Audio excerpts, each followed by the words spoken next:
Hello भाई, कैसे हो? सभी को राम राम भाई। मैं आपका दोस्त मैथ भाई योगेश सर चैनल पर आपका स्वागत करता हूं। देखिए, एसएससी के जितने भी एग्जाम हैं उन सभी को देखते हुए मैंने एक सीरीज स्टार्ट की थी। उस सीरीज को अपन कंटिन्यू रखते हैं। ये जो क्वेश्चन आ रहे हैं ये न्यू पैटर्न पर क्वेश्चन है। इस टाइप के क्वेश्चन पेपर में पूछे जाते हैं। देखिए, पहला, एक्स की आय वाई की आय का 75% है। देखिए भाई, ये इनकी इनकम मान लेते हैं। ये एक्स है और ये इनकम वाई की है, जिसके साथ के का की आ जाए वो नीचे वाली इनकम कहलाती है। 75% का मतलब होता है 3/4, यानी ये वाई है और ये एक्स है। ठीक है, आगे बात समझ में।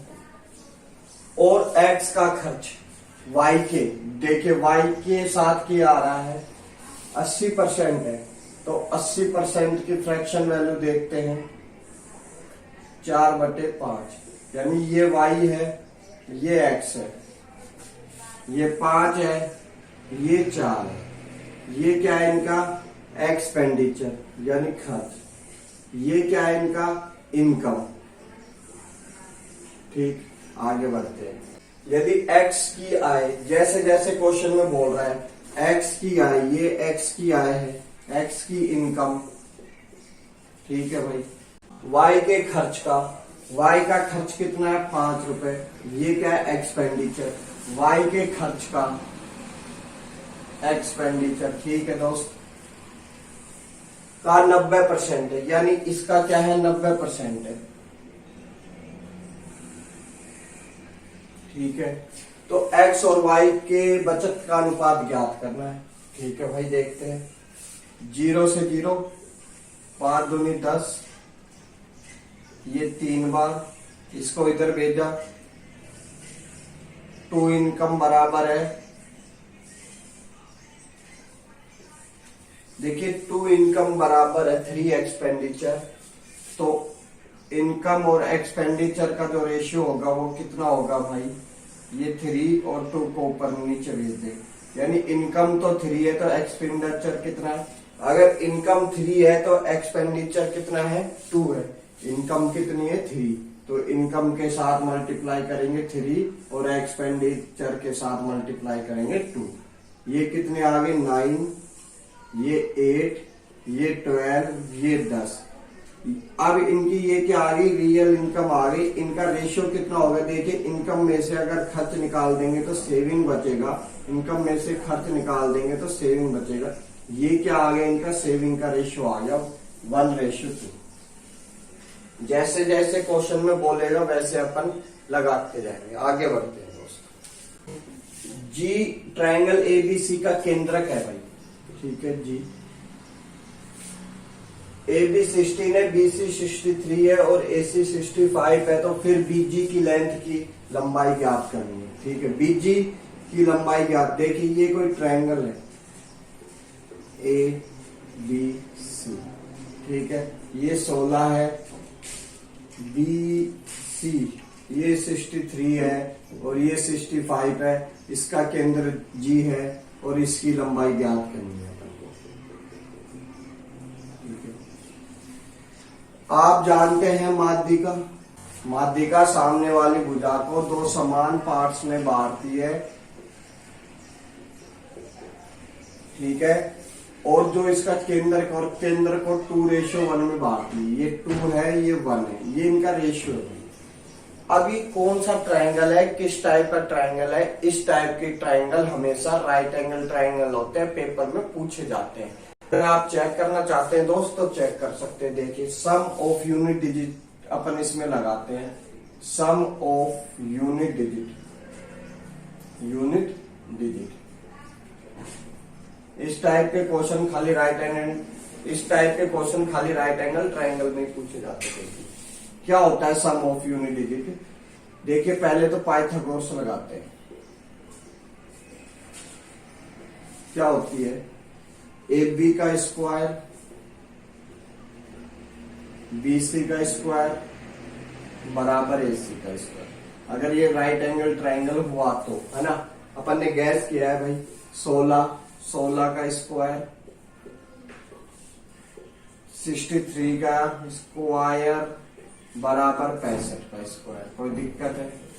देखिए ये कितने आ गए, इनको जोड़ देते हैं 7 का स्क्वायर, ये 9 का स्क्वायर, ये कितने आ गए 11 और 1 11 आ गए ना, 6 और 5 11 को इनको जोड़े 1 और 1 2 जोड़ दिया, ठीक है। ये कितने आ गए 49, ये 81, ये 4, ये कितने आ गए 13, ये कितने आ गए 9, ये कितने आ गए 4, और फिर इनको जोड़ा 13, फिर इनको जोड़ा 4, यानी 4 के इक्वल आ रहा है। इसका मतलब ये राइट एंगल ट्रायंगल है। तो राइट एंगल ट्रायंगल क्या होता है? राइट एंगल ट्रायंगल की प्रॉपर्टी सुनिए आप।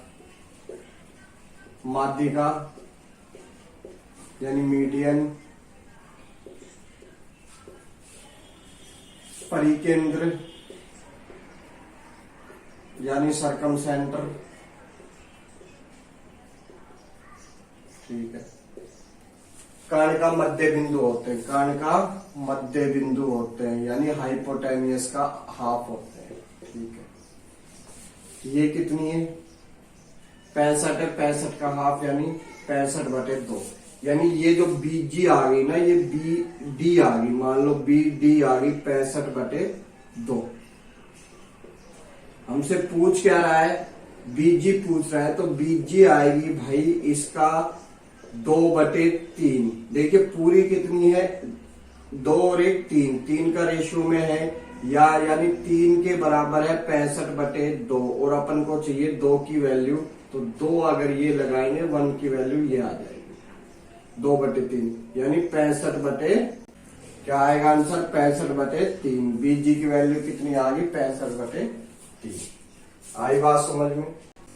एक वॉशिंग मशीन का अंकित मूल्य 7200 रुपए है, ठीक है। MRP 7200 रुपए है,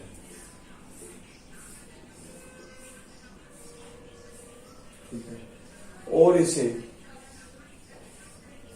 X% की प्रत्येक 2 छूट के बाद बेचा जाता है, यानी इसको SP अपन ने कर दिया 4324.50 में बेच दिया जाता है। तो X की वैल्यू ज्ञात करना है, ठीक है। छूट का मतलब होता है कि MRP पे छूट दी जाती है। देखिए ये मान लेते हैं MRP M है, इस पे छूट दी गई 100 माइनस X 100 में से माइनस हो गया, इस प्रकार एक और छूट गई X% की बराबर SP, ठीक है। इसको इधर भेज दिया भाई, ये इसका स्क्वायर बना देगा, देखना आप।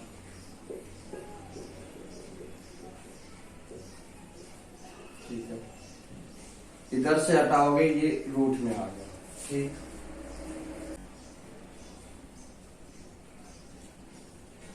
इसको काटोगे पीटोगे, मान लो A और B बाहर आ गया, इनटू में 100, यहां से 100 हटा दिया, ठीक है। ये जो X माइनस में है 100 को उधर भेज दो, माइनस में आ जाएगा, ठीक। और ये जो X माइनस में है इसको माइनस हटाओगे तो ये माइनस ये प्लस, यानी X की वैल्यू अपने पास फाइनल क्या आएगी 100 माइनस A/B इंटू 100, ठीक है। 100 दोनों में कॉमन आ रहा है, ले लिया, 1 माइनस A/B। ये अपने पास X की वैल्यू फाइनल आएगी जो अंडर रूट के बाद आई है निकल के। आई बात समझ में? ये अपने पास आएगा फाइनल रिजल्ट, ठीक है।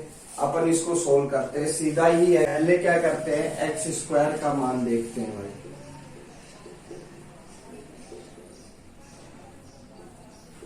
बराबर SP, पॉइंट हटाओगे 1 0 लगाओगे, ये MRP, ठीक है। 8 9 से काटा 8 बार गया, इसको काटोगे 9 चौक 36 बच गए, 7 9 8 72 बच गए, 4 4 में भाग नहीं जाता, 0 लगा के 5 उतारा, 9 पंजे 45, ठीक है। 5 से काटा भाई इसको 2 बार, इसको 5 से काटा, 5 9 45 बच गए 3, 5 6 30 और 1, ठीक है। कुल मिला के कितना आ गया?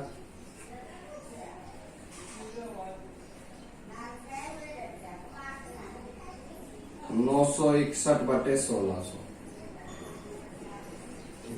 रूट से बाहर लोगे कितना आएगा भाई? 31/40। ठीक है। अब डायरेक्ट एक्स की वैल्यू कितनी आएगी? अभी मैंने बताया था डायरेक्ट एक्स की वैल्यू आएगी 100 इंटू 1 माइनस 31/40। भाई यहां पहुंचेंगे अपन। ठीक है, इनको काट पीट के सोल्व करके यहाँ पहुंचेंगे तो x बराबर कितना आएगा? 9/40 इंटू 100। दोनों का अंतर ले लिया, 0 से 0 खत्म। 90 में 40 का भाग दोगे कितनी बार जाता है? 22.5% के बराबर। आई बात समझ में? अब इसको डायरेक्ट अपन कर सकते थे। 7200 का है, 43, 24, 50 में बेचा भाई, 2 पॉइंट लगा दिया, 1 0 से 1 0। 9 से काटोगे 8 बार, 9 से काटा गया, अभी अपन ने काटा था 8 4 8 0 5/10। 5 से काटा भाई 160 और ये 5 से काटा 961। अभी आगे नहीं जा रहा, मान लेते 1600 का है, 961 में बेचा है। x% की 2 छूट है तो दोनों के ऊपर रूट अपन ने लगा दिया, दोनों के ऊपर रूट लगा दिया, यानी ये 40 आ गया, ये 31 आ गया। दोनों का अंतर कितना है? 9 रुपए का, और 40 के ऊपर है। MRP 40 थी, वो 31 में बिक रही है। 22.5% काटो, यानी एक बार तो रूट होगा ही होगा। ठीक है, आगे बढ़ते हैं। क्वेश्चन नंबर 4 काफी बढ़िया क्वेश्चन, पेपर में आया हुआ क्वेश्चन है। किसी क्लब का प्रत्येक मेंबर उतने रुपए और पैसे का योगदान करता है जितने की उस क्लब के सदस्य, माना क्लब में सदस्य जो हैं x है। ठीक है, यदि कुल योगदान 36 का हुआ तो क्लब के सदस्यों की संख्या ज्ञात करें। मान लेते हैं क्लब के अंदर x सदस्य है। अब कह रहा है उतने रुपए पैसे का योगदान करते हैं जितने की क्लब में सदस्य हैं। देखिए भाई, मान लेते हैं 20 मेंबर हैं और 20 मेंबर, एक मेंबर 20 रुपए देता है तो टोटल, यानी एक मेंबर, अगर टोटल x मेंबर हैं तो हर मेंबर x रुपए देता है तो टोटल कितने हुए? x² हुए। ठीक है, आगे क्या कह रहा है? पैसों का भी योगदान करता है। मान लेते हैं 20 मेंबर हैं और 20, हर मेंबर 20 पैसे भी दे रहा है। पैसे को अगर रुपए में चेंज करेंगे तो 100 का भाग लगाएंगे। क्यों लगाएंगे? जो वैल्यू दे रखी है वो क्या दे रखी है? रुपए में दे रखी है, ना कि पैसों में। तो कितना होगा? अगर x मेंबर है, x पैसे देंगे तो ये अपने पास आ गई x की वैल्यू। इसके बराबर अपन को दे रखा है 36 रुपए, ये टोटल रुपए हो गए। ठीक है, इसका इंटू इधर किया, बराबर 36 इंटू में 100। कोई दिक्कत है नहीं। ये कितने आ गए? 101 x का स्क्वायर। ठीक है, हटाओगे इधर लगाओगे। रिपीटेड संख्या है तो ये 101 से कंप्लीट डिवाइड जा रही है भाई, देखना।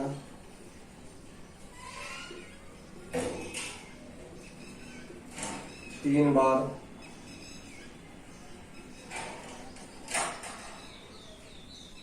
6 बार, यानी ये 36 से कंप्लीट भाग हो गई। इनटू में 100, स्क्वायर हटाओगे, रूट लगाओगे। ये कितना बार आ गया? 6। इसका कितना बार आ गया? 10, यानी टोटल कितने आ गए? 60। ऑप्शन नंबर ए आपका बिल्कुल राइट हो जाएगा। आगे बढ़ते हैं क्वेश्चन नंबर 5।